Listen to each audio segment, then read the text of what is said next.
Roberta Mezzola qed tirrifjuta dibattiti ma' kandidati bħala għall-Parlament Ewropew u biex jipprova jaħbi dan il-fatt, il-Partit Nazzjonalista ħareġ bi spin dwar direttiva tal-Awtorità tax-Xandir.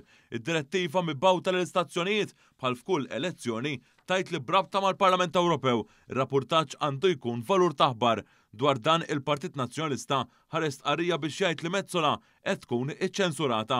Id-direttiva tkun approvata mill-Bord tal-Awtorità tax-Xandir li fuq jpoġġi Xarlo Bonnici u Peter Fenek li huma innominati mill-Partit Nazzjonalista stess u fiha imkien ma jingħad li Mezzola jew ix-xogħol tal-Parlament Ewropew m'għandux ikun irrappurtat, iżda l-Partit Nazzjonalista ħareġ jgħid mod ieħor. Sorsi mid-Dar Ċentrali sostnew li din kienet mossa strateġika bilha li l-Partit Nazzjonalista jaħbi il-fatt li s'issa Roberta Mezzola ma marritx imqar dibattitu wieħed ma' kandidati oħrajn l-elezzjoni tal-Parlament Ewropew.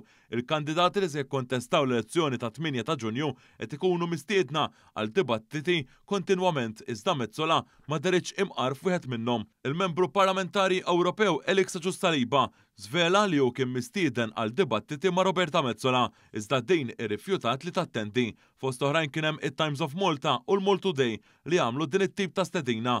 Ġussaliba enfasizza li l-iskuża li hi President u għaldaqstant ma tiddibattix, ma treġġix għax wara li joħroġ ir-ritt tal-elezzjoni kemm jien u kemm Mezzola nispiċċaw kandidati ugwali.